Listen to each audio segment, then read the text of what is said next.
നാളെ ഞങ്ങൾക്ക് എക്സാം ഉണ്ട്. അങ്ങനെ രാത്രി ഇരുന്ന് പഠിച്ചപ്പോഴത്തേക്ക് എല്ലാവർക്കും നന്നായിട്ട് വിഷമം. എന്നാ പിന്നെ വാ കടയിൽ പോയിട്ട് വരാന്ന്. ദേ നേഹ ഇവിടെ ഓൾറെഡി വെയിറ്റിംഗ് ആണ്. സമയം നോക്ക് ഗൈസ്, മണി 2:40. 3 മണിയായി ഏതാണ്ട്.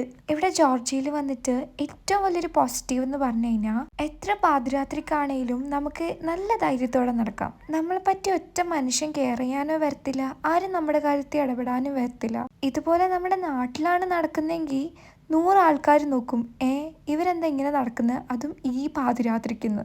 അങ്ങനെ നോക്കുകയാണെങ്കിൽ ഇനി ഉറപ്പായിട്ടും പറയും ഓഫ് കോഴ്സ് ഇതൊരു സേഫ് കൺട്രിയാണ്. അങ്ങനെ ഞങ്ങൾ ഒരു കടയിൽ കയറി. അവിടെ ഞങ്ങൾക്ക് വേണ്ട സാധനം ഇല്ലാത്തതുകൊണ്ട് ഞങ്ങളിത് അടുത്ത കടയിലോട്ട് പോവാണ്. ഞങ്ങൾ സത്യം പറഞ്ഞാൽ നല്ല എരിവായിട്ട് എന്തെങ്കിലും വാങ്ങാൻ വേണ്ടിയിട്ടാണ് വന്നത്. നോക്കിയപ്പോൾ ഒന്നിനും ഓഫർ ഉണ്ടായില്ല. അങ്ങനെ ഒരുത്തി പാല് വാങ്ങിയിട്ടുണ്ട്. പാല് കണ്ടപ്പോൾ അവളത് എടുത്തതാണ്.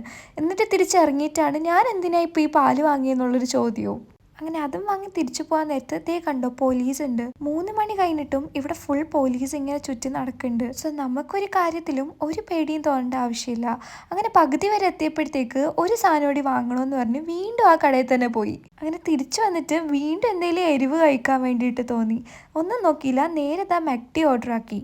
അത് കൊണ്ടുവന്നപ്പോൾ എൻ്റെ സൂപ്പിക്ക് ഫ്രഞ്ച് ഫ്രൈസ് വല്ലാണ്ട് ഇഷ്ടപ്പെട്ടു. ആ കവറിൽ കയറി കിടക്കുക, അതിൻ്റെ ഉള്ളിൽ ഫ്രഞ്ച് ഫ്രൈസ് ഉണ്ടെന്നും പറഞ്ഞു.